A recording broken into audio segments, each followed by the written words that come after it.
들으라. 광야에서 외치는 이의 소리, 너희는 주님의 길을 마련하여라. 그분의 길을 곧게 내어라. 요한은 낙타 털로 된 옷을 입고 허리에 가죽띠를 둘렀다. 그의 음식은 메뚜기와 들꿀이었다.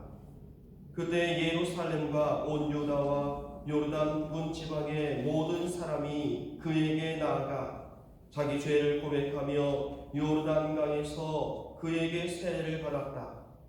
그러나 요한은 많은 바리사이와 사두가이가 자기에게 세례를 받으러 오는 것을 보고 그들에게 말하였다. 독사의 자식들아, 다가오는 진노를 피하라고 누가 너희에게 일러주더냐? 회개에 합당한 열매를 맺어라. 그리고 우리는 아브라함을 조상으로 모시고 있다고 말할 생각일랑 하지 마라. 내가 너희에게 말하는데 하느님께서는 이 돌들로도 아브라함의 자녀들을 만드실 수 있다. 도끼가 이미 나무 뿌리에 닿아 있다. 좋은 열매를 맺지 않는 나무는 모두 찍혀서 불 속에 던져진다. 나는 너희를 회개시키려고 물로 세례를 준다.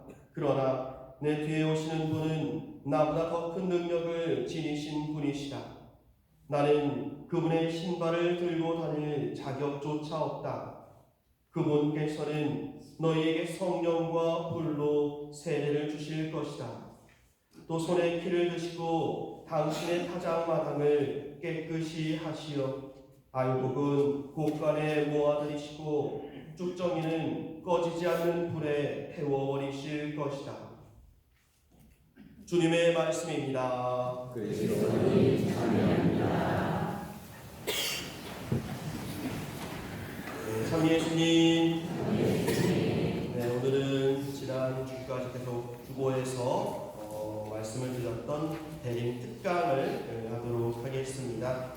제가 좀 강연을 길게 하는 걸 선호하지 않는 편인데 오늘은 좀 특별하게 하려고 하니까요. 용서해 주시고 잘 들어주셨으면 좋겠습니다.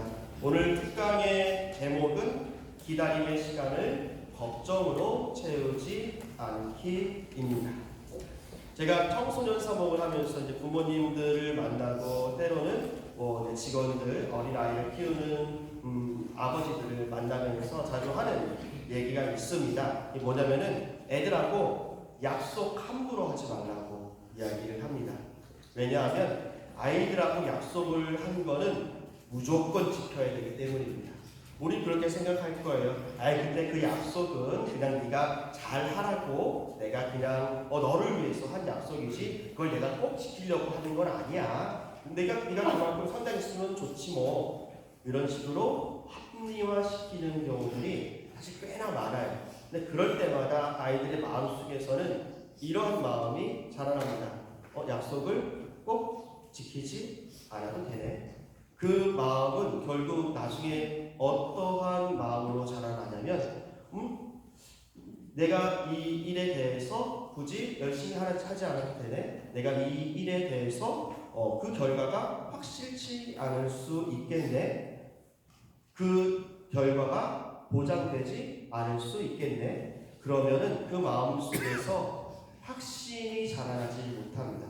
확신이 없는 청소년들의 특징을 알려주는 그런 실험이 있습니다. 2명의 아이가 있어요. 2명의 아이에게 과자를 하나씩 줍니다. 그 과자를 하나씩 주고 이따가 한 5분 있다가 이 과자를 먹으면 과자를 하나 더 줄게. 우리는 그렇게 생각하죠. 5분 정도면 충분히 기다릴 수 있죠.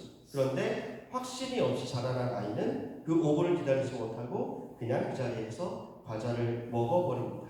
그 확신 없이 자라온 아이는 그 사람이 5분 뒤에 그 과자를 줄 거라고 하는 확신이 없기 때문에 그냥 그 자리에 이 순간에만 집중을 하고 있는 것이죠.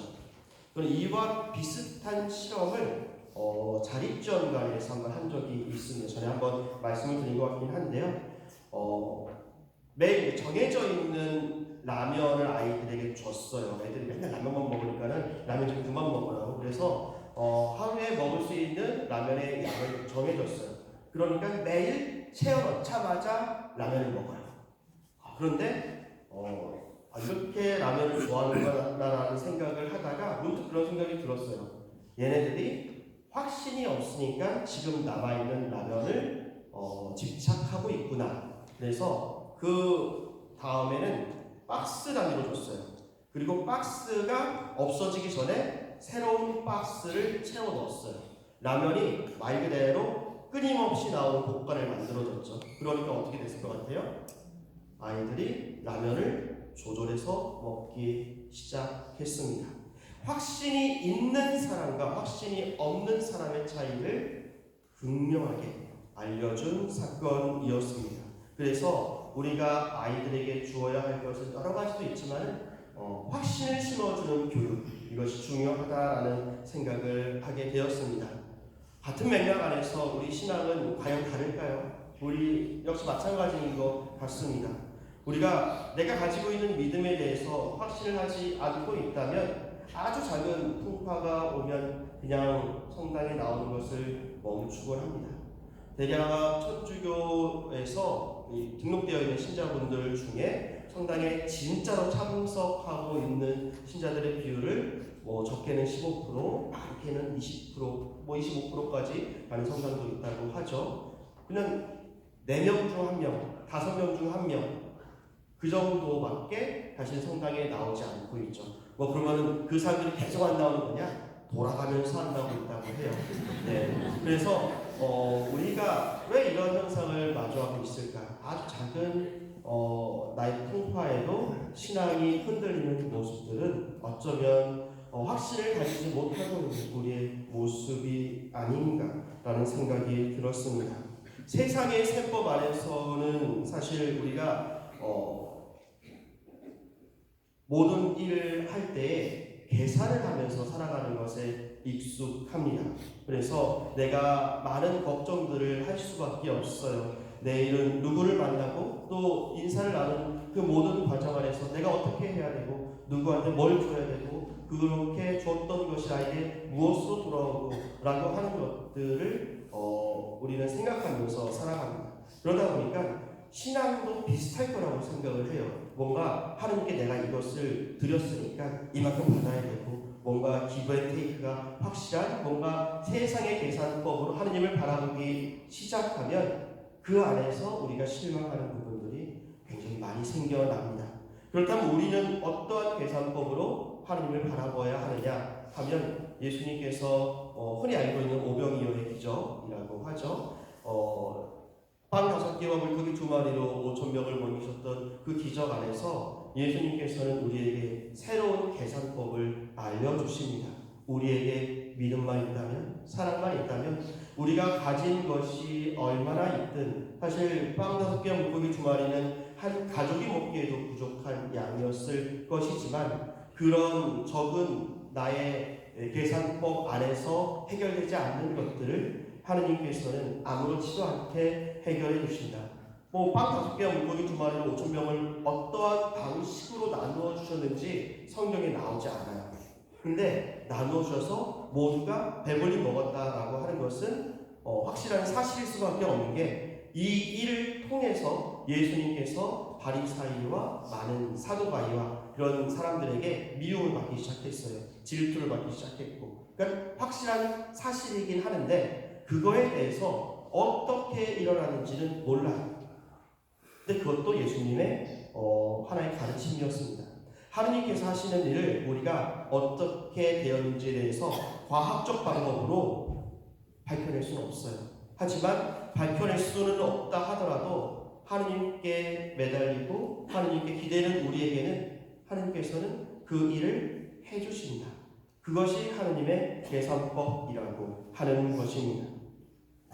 여기 모이신 분들의 상황과 환경은 아마 다들 다르실 것입니다. 특히 우리 본당은 김포에서만 살았던 분들의 비율이 아마 그렇게 많지는 않으실 거예요. 대부분 서울이나 인천이나 다른 지역에서 오신 분들이 모여 살고 있습니다. 사람 환경이 다르기 때문에 생각이 다르고 또 그간에 있었던 일들의 양상도 아마 다르실 것입니다. 그런데 이건 똑같을 거예요.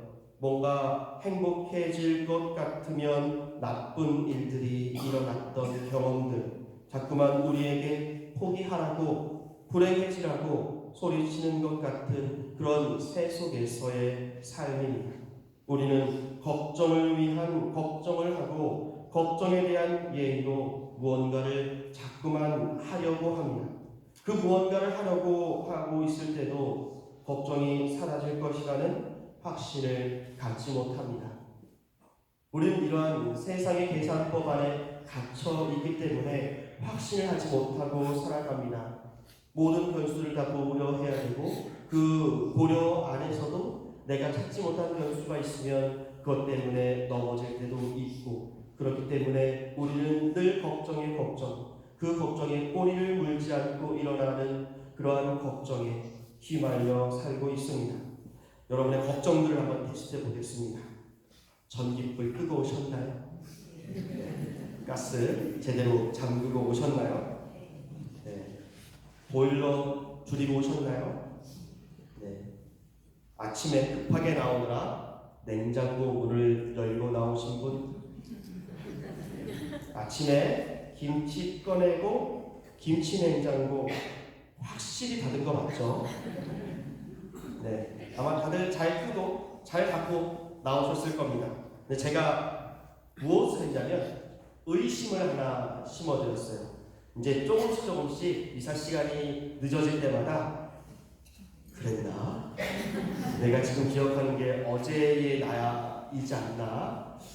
냉장고에 지금 얼려있는 것들 다 녹으면 어떡하지? 라고 하는 의심의 씨앗들이 지금 여러분들 마음속에 걱정 하나 만들어놨습니다.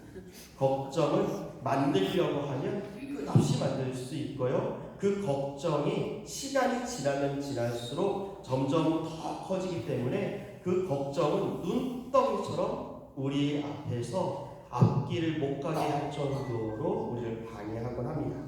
그래서 우리는 이런 걱정을 끊는 연습을 해야 합니다. 혹시 잠들은 잘들 주무시나요? 네, 저는 다른 거 제가 잘하는 건 별로 없어요. 그냥 보통 정도로 그런 일이나 그런 여러 가지 것들을 하는데, 누구보다도 잘할 수 있는 게 뭐냐면 잠자는 거예요. 저는 누구보다도 잠을 잘 잘 수 있습니다. 이게 얼마나 큰 축복이냐면 태어나서 한 번도 불면증을 걱정해 본 적이 없어요. 수능 전날도 잘 잤고 언제나 저는 잠을 잘 잤습니다. 그런 제가 여러분들에게 제가 갖고 있는 잠 잘 자는 노하우를 알려드립니다. 고급 정보니까 잘 들어주시기 바랍니다. 7가지. 첫 번째, 내가 가지고 있는 것에 대한 집착에서 벗어나야 한다. 내가 가지고 있는 것을 위해서, 가지고 있는 것을 지키기 위해서 온 마음을 쓰는 것을 경계해야 합니다. 성경에서도 우리는 바벨탑이라고 알려져 있는 그 바벨탑은 사실은 하나의 창고라고 보셔도 됩니다. 옛날에는 탑 자체가 그 안에 들어가 있는 물건들을 지키기 위한 용도로 지어져 있었죠. 그래서 그 안에 들어가 있는 것을 지키기 위해서 하느님을 잊어버리고 서로 싸우다가 모든 사람들이 뿔뿔이 흩어졌다. 이것이 내 마음 속에서 일어납니다. 내 마음 속에서 내가 가지고 있는 것들, 내가 알고 있는 사람들, 내가 사랑하는 사람들, 내가 어떻게 보면은 집착하고 있는 어떠한 일들에 대해서 자꾸 생각을 하다 보면은 그것 때문에 내 마음이 온종일 불안해지고 심란해지게 되는 것입니다. 그래서 이렇게 첫 번째, 내가 가지고 있는 것에 대한 집착에서 벗어나고, 두 번째는 그건 반대겠죠. 내가 가지지 못한 것에 대한 아쉬움에서 벗어나야 합니다. 인류의 첫 번째 죄라고 불리는 원죄는 하느님의 말씀을 거역하고 그들이 모든 것을 다 가질 수 있었지만 단 하나 가질 수 없었던 선악과를 먹은 죄입니다. 이 죄가 중요한 이유는 사실 선악과 없이도 잘 먹고 잘 살 수 있었어요. 그런데 내가 가지지 못했기 때문에 그것이 더 탐스러워 보였고, 사실 선악과를 먹고 아무 일도 일어나지 않았어요. 네, 아무것도 아닌 거였어요. 아무것도 아닌 것에 내 마음이 온통 빼앗겨서 마지막에 하느님까지 배신하게 돼. 어떻게 보면 우리 마음속에서 매일 일어나는 것과 같습니다. 내가 가지지 못한 것을 갖기 위해서, 어떤 때에는 누군가의 것을 뺏기 위해서 그 질투하는 마음 안에서 내 마음이 혼란스러워지고 그것이 우리를 잠 못 들게 한다는 것입니다. 자, 그리고 세 번째는 나의 실수에 대한 후회에서 벗어나야 합니다. 흔히 이불킥이라고 하죠. 그냥 생각만 해도 이불을 박차고 정말 몸소리를 치는 그런 일들이 하나씩은 아마 있을 것입니다. 저도 그냥 당장 지금 떠올려봐도 한 3-4개 정도가 돼요. 그런 생각을 하면 뭐 어떻게 잠을 자겠습니까? 아, 내가 왜 그랬을까? 그 사람들이 나를 어떻게 바라보고 있을까? 아, 내가 그때 다른 일을 했더라면, 그 자리에 안 갔더라면 이라고 하는 생각에 꼬리에 꼬리를 물기 시작하면 오늘 잠은 다 잤죠. 근데 그런 일들이 주기적으로 생각이 날 겁니다. 그런 생각으로부터 자유로워져야 합니다. 후회를 한다라고 하는 것은 아직 어떠한 나의 실수나 잘못에 대해서 완전히 해결이 되지 않은 상태예요. 만약에 누구에게 잘못을 해서 생긴 그런 상황이라면, 나의 실수라면은 그런 것들은 사과를 하면서 내 마음속에서 하나씩 지어나갈 필요가 있습니다. 그리고 네 번째는 내가 하는 일이 잘 될 수 있을지에 대한 의심을 버려야 합니다. 이것은 마태복음 6장 34절에 이런 말씀이 있습니다. 내일을 걱정하지 마라. 내일 걱정은 내일이 할 것이다.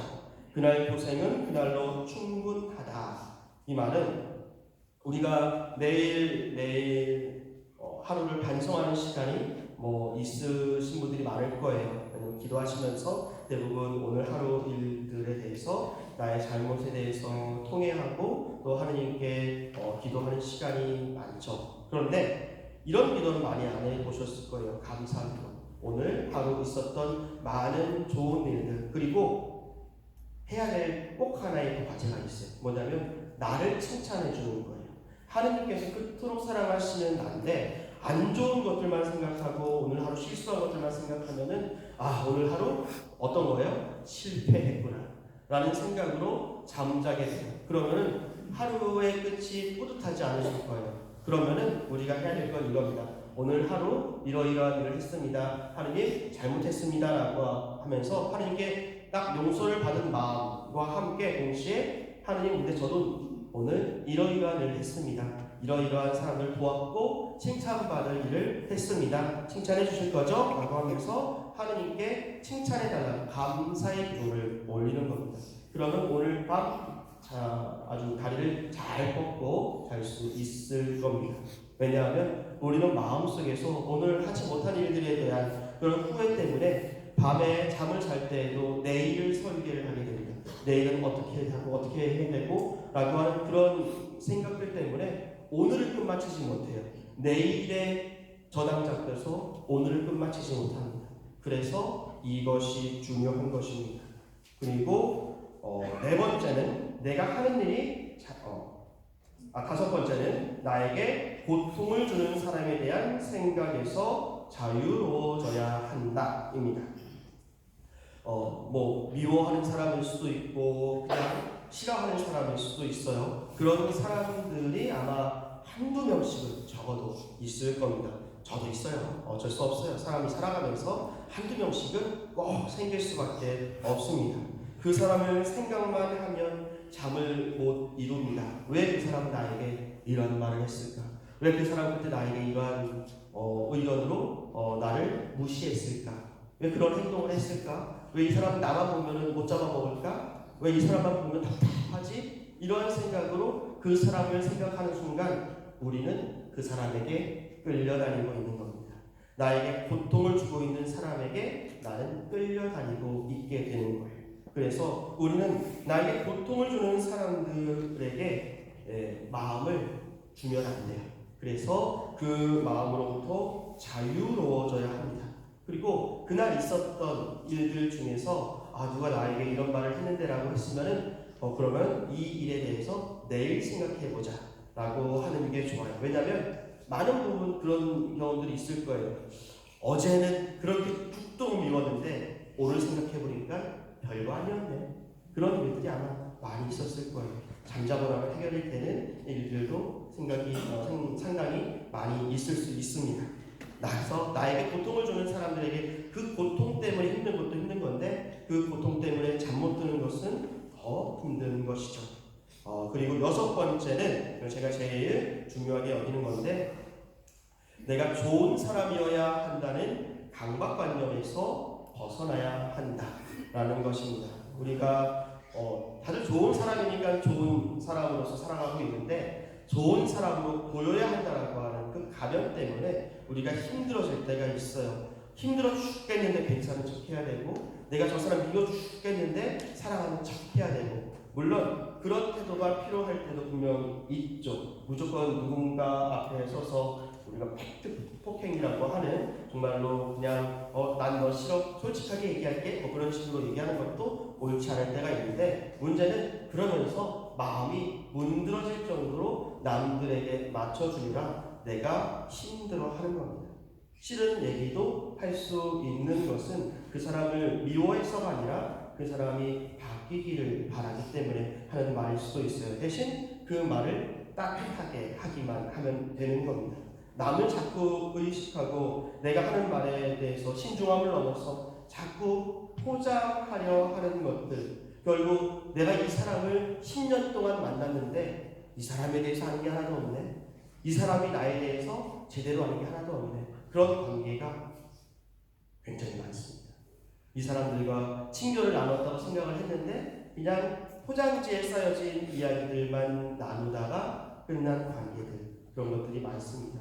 그래서 그 관계 안에서는 그 어떠한 사랑도 느껴지기가 쉽지 않습니다. 마음을 나누지 않았기 때문에 그래서 무조건 내가 선해야 한다. 내가 저 사람에게 잘 보여야 한다. 내가 거짓말을 했더라도 저 사람에게 위로를 해줘야 된다라고 하는 그 마음에서부터 자유로워져야지 그래야 내 마음이 편해지고 관계 안에서 회복, 치유를 받을 수 있습니다. 또 마지막 7번째는 일상의 조급함에서 멀어져야 한다라는 겁니다. 이것의 부제는 마음이 아직 집에서 나오지 못하는 사람들이라고 하는데요. 내가 하는 일들에 있어서 조급하게 생각하시는 분들이 있어요. 근데 조급하게 생각하니까 빨리 일들이 이루어지는 게 아니라 조급하니까 자꾸 실수를 해요. 조급하니까 자꾸 늦어요. 내가 뭔가를 하러 가는데 서두르다 보니까 뭘 놓치고 가요. 그러면은 집에 다시 와서 뭘 또 하고 가야 되고 내가 어떤 사람들을 만나는데 이 사람에게 해줘야 할 말이 있는데 급하게 하다 보니 놓치는 말들이 있고 지금 해야 할 일이었는데 다른 얘기를 하다 보니까 또 그 일을 못하게 되고 그런 일상의 조급함 때문에 우리가 손해를 보는 일들이 많습니다. 그것도 그렇고 그런 조급한 마음 때문에 내가 일상에 충실하지를 못해요. 근데 그 조급함이 얼마나 조급함이냐? 한 1초, 2초예요. 그냥 조금만 느리게 이야기하고 조금만 천천히 사람들에게 다가가기만 해도 해결되는 문제입니다. 우리는 많은 일들에 있어서 빨리빨리 뭔가를 하려고 하는 경향이 있어요. 물론 그렇게 해가지고 좋은 것도 있겠지만은 그런 생각들 때문에 간혹 놓치는 일들이 있고 그리고 일은 해결이 됐지만 그 사람의 표정을 보지 못하고 끝나는 일들이 많아요. 내가 일은 잘했지만 사람을 놓치는 경우들이 바로 여기에서 일어나게 됩니다. 조금은 천천히 조급해하지 말고 마지막에 상대방의 표정을 바라보고 일을 끝내는 이것도 우리가 가져야 할 좋은 동력이 아닐까 생각이 듭니다.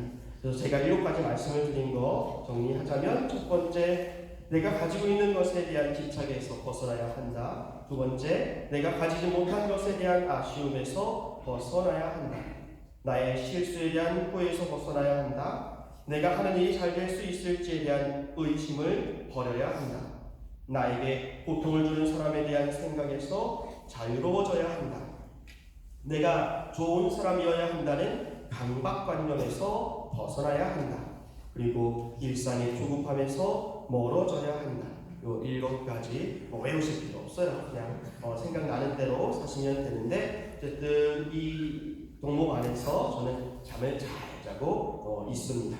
그래서 내일에 대한 확신에 대해서 계속 이야기를 하자면 우리는 확신을 가져야 신앙생활에 대해서도 정말로 기쁘게 할 수 있습니다. 이것에 대한 제 일화를 알려드릴게요. 부재 성품을 바꾸기 전에 이제 1년 전에 대학원 2학년 때에 이제 모든 것을 새롭게 하기 위해서 한 달 동안 영신수련 피정을 갑니다. 근데 그때 제가 정말 열심히 했어요. 진짜 매일 열심히 기도하는데 그럼 말 그대로 밥 먹는 시간 빼고는 계속 기도하고 또 아침마다 운동도 하고 하면서 정말 알찬 시간을 보냈습니다. 그러면서 저는 사실 뭐 잘 못 느꼈는데 피정을 갔다 오고 나서 이제 본당에서 이제 신자분들이 저를 딱 보더니만 박사님 얼굴에서 빛이 나요 라고 하는 얘기를 들었습니다. 근데 말이 안 되는 게 아침마다 등산하느라 얼굴이 시꺼멓게 그을려 있었거든요. 근데 그런 얼굴을 보고 얼굴이 빛난대요. 뭐가 바뀌었나라는 생각이 드는 와중에 왜 저 사람들이 이런 이야기를 할까에 대한 답을 찾았어요. 그게 뭐냐면 제가 한 달 동안 찾았던 게 뭐냐면 제 믿음에 대한 확신이었거든요. 그러니까 거기에서 다른 영성적인 체험들도 많이 하고 기도하면서 제가 사제로서 살아야 할 명확한 이유를 찾았었어요. 그 전까지만 해도 사제로 살아갈 수 있을까? 사제로 살아가는 것이 맞는 걸까? 이렇게 부족한 내가 사제로 살아간다라고 하는 것이 정말 하나님의 뜻이 맞나? 라고 하는 여러 가지 의심들이 많았어요. 그러다 보니 제가 일상에도 충실하지 못했고 그 안에서 많은 그 까칠한 성격들이 드러났었죠. 그래서 제가 한 달 피정 가기 전에 제 모습을 가만히 생각해 보면은 진짜 이렇게 성격 안 좋은 사람도 없었을 거예요. 지금 저를 보면은 그냥 무던해 보이시잖아요. 제가 얼마나 까칠한 사람이었냐면은 저는 사람들 제 동기이신 분들하고 안 싸운 사람이 없어요. 저는 매 학기마다 누군가 하고 꼭 싸웠어요. 한두 명은 꼭 저하고 또 싸우는 그 과정들이 꼭 있었어요. 제 마음에 안 들면은 제가 고집이 얼마나 되는지 모르시죠? 지금은 고집을 많이 내놨어요. 일부러 고집이 생길 때마다 그 고집을 내려놓기 위해서 그래서 일부러 고집을 부리지 않아요. 근데 제가 고집이 얼마나 세냐면 저는 제가 말한 거를 남들이 뭐라고 하든 말든 그냥 했어요. 저는 그 고집도 세고 성격도 더럽고 아주 성격도 급하기는 또 얼마나 급한지 저는 학기가 시작되면은 학기 시작에 이제 학교에서 교수님들이 레포트를 내주잖아요. 레포트를 일주일 동안, 그러니까 일주일에서 이제 많으면 2주일 동안 방에서 안 나왔어요. 기도할 때만 나가고. 그리고 2주 동안 모든 레포트를 다 끝내놓고 그 다음에 학기를 시작했습니다. 그러니까 얼마나 성격이 들어오는지 아시겠죠? 그러니까 정말로 그렇게 제가 앞에 말했던 7가지의 중에서 정말 조급함이란 조급함은 다 가지고 살았었어요. 그게 그렇게 살았으니까 신학교 생활이 그렇게 막 재미가 있지 않았었어요. 그렇게 살다가 한 달 피정 갔다 오고 나서 마음의 여유가 생겼어요. 신앙의 확신이 생기니까 모든 일 안에서 여유가 생기고 논문도 술술술술 써져서 그것도 그냥 바로 제가 동기들 중에서 1등으로 논문 제출하고 마음이 편해지니까 모든 일들 안에서 여유가 생기더라고요. 공부도 열심히 하고 운동도 열심히 했어요. 그때만 해도 제가 60kg를 안 넘었거든요. 제일 먼저 이제 했던 게 뭐냐면 마라톤 대회에서 전체 130명 중에 이건 제가 기록을 기억하는 게 다 써놨어요. 이날 너무 좋아서 130명 중에 17등을 했어요. 네, 평소에는 마라톤 대회 하면은 중간도 못했는데 이날 기록적인 등수를 아주 그냥 받고 나서 되게 벅찬 느낌을 받았었는데 이때 이 생각이 들었어요. 이런 마음으로 어렸을 때부터 살았으면 얼마나 행복했었을까, 얼마나 좋았을까. 내 주위 사람들이 상처를 받지 않고 행복했을 수 있었을 텐데 그동안 내가 상처를 준 사람들의 얼굴이 하나 둘씩 떠오르곤 합니다. 그래서 저는 이 확신이라고 하는 것이 얼마나 중요한지에 대해서 저희 삶을 통해서 많이 깨닫게 되었습니다. 우리의 신앙은 정말 간단한 것 같아요. 마지막까지 하느님을 놓지 않는 것, 하느님께서 모든 것을 채워주시리라. 하느님만이 정답이다 라고 확신하는 사람에게 나머지 인생들을 올바로 채워주신다 라고 하는 것입니다. 과정은 괴로울 수 있습니다. 예수님께서도 부활 직전까지 모두가 다 끝났다, 틀렸다, 절망적이다 라고 하는 그 사람들 속에서 그 순환을 받으셨으니까요. 우리 역시 마찬가지입니다. 결국은 하느님께서 우리에게 좋은 것을 주실 것이라는 확신이 없다면 그 과정이 너무나 괴로울 겁니다. 정말로 맞나? 내가 이 고통을 받는 것이 합당한 것인가? 라고 하는 그 질문 속에 쌓여서 까칠해지고 성당에 걸핏하면 안 나오고 싶어지는 그 마음이 생겨날 것입니다. 확신이 없다면 늘 괴로울 것입니다. 그리고 그 빛을 받지 못할 것입니다. 하느님이 당신께 다가오기만 하면, 즉 믿음이 있는 이에게 당신의 자비를 보여주신다는데 그 확신으로 나아가지 못하는 것입니다. 여러분들에게는 어떠한 확신이 있으십니까? 확신이 없는 사람에게 결코 하느님의 빛이 닿지는 못합니다. 확신 없이 맞이하는 그 미래는 여전히 두려운 미래일 것이고, 확신을 가지고 자신있게 맞이하는 그 미래는 지금의 내 고통을 가볍게 이길 수 있을 만큼 확실하게 우리를 지켜주는 미래가 될 것입니다. 확신하는 이에게 걱정은 지나가는 생각일 뿐입니다. 붙들고 있을 이유가 전혀 없는 이야기들이죠. 걱정을 해서 걱정이 사라지면 걱정할 일 하나 없겠네 라고 하는 말이 있습니다. 오늘 7가지 걱정 끊기 이 연습을 통해서 잠도 잘 주무시고 내림시기에 그만큼 상쾌하게 기도 열심히 하시는 우리 문양동 공동체가 되었으면 좋겠습니다. 잠시 묵상하겠습니다.